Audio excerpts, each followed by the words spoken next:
Long-time car and driver readers might remember a succession of long-term Jaguars, 4 of them through the 2000s, that did little to dispel the stereotype of unreliable British cars. The last of these Jags born from the Ford ownership era to finish its tour of duty was a 2009 XF supercharged sedan.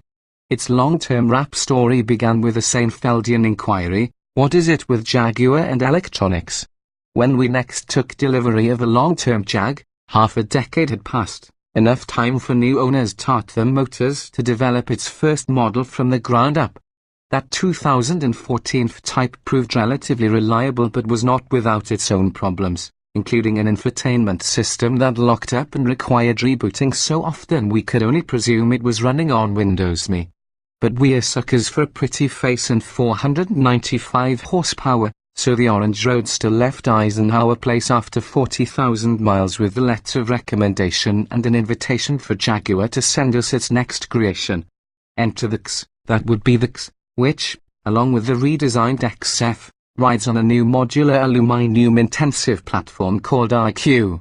A small intra-luxury sedan, the XE promises to be the most accessible Jaguar in a decade, with a base 240 horsepower model starting at under $36,000.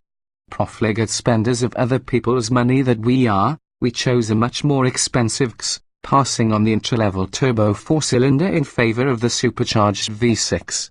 While you can get into the 6-cylinder for as little as $42,695, we wanted a wheel drive $2,500 and all those sporty exterior bits that define the $7,500 sport trim.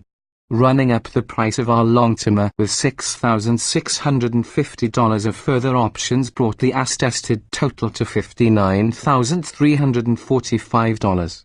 Paramount in our minds during the months to come will be the usual 2 questions that accompany every new Jag. Does it deliver on the marque's sporting promise? And what sorts of electronic bedevilment will we have to cope with for 40,000 miles? We're off to a promising start on the former, but the XE's in-control Touch Pro infotainment system already is proving reliably unreliable. We chose the $2,700 technology package primarily to get the 10.2-inch widescreen display, but it seems to have even more propensity to freeze than did the old infotainment unit in F-Type. Multiple editors have experienced the problem from almost the moment the car came off the hauler, so we'll be mentioning that on our first service visit. That could be imminent, as we've already experienced a check engine warning light, although it extinguished itself after a few key cycles and a bit of driving. Drives like a Jaguar, yes, the driving.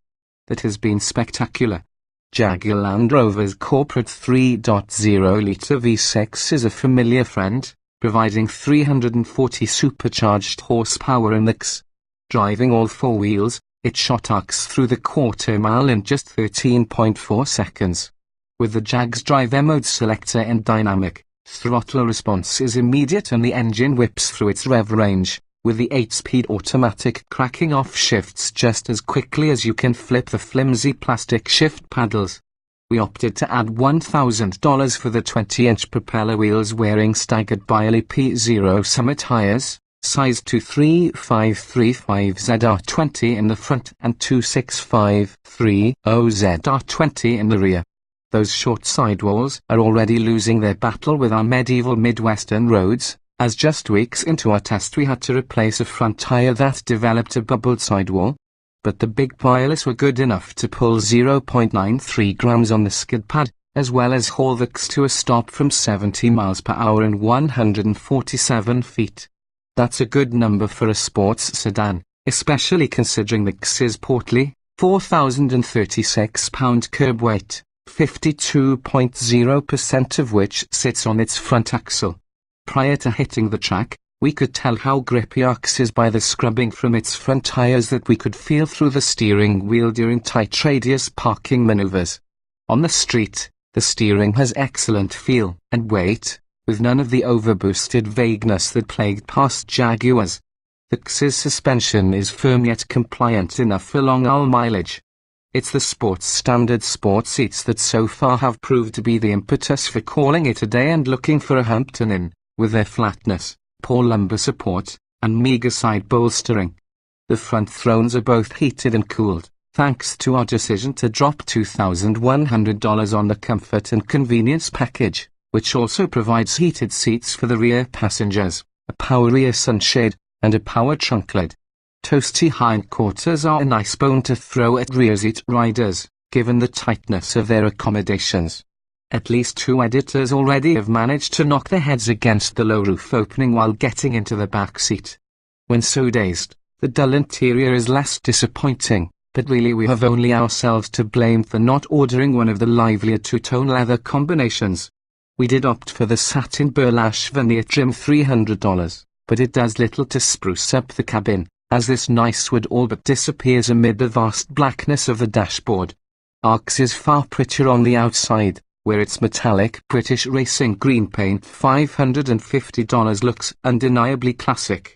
We have a lot of driving to do before we decide whether the XE becomes a classic itself, or perhaps just slinks off with a malfunctioning tail between its legs, another undone model like last decade's XE type.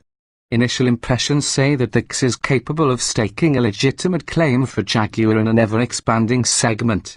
The XE is one of 2 newcomers this year, the other being the Alfa Romeo Giulia, meaning the established players in the segment, primarily the Audi A4, BMW 3 Series, and Mercedes-Benz class, plus the Cadillac ATS, Infiniti Q50, and Lexuses, have never had so much competition.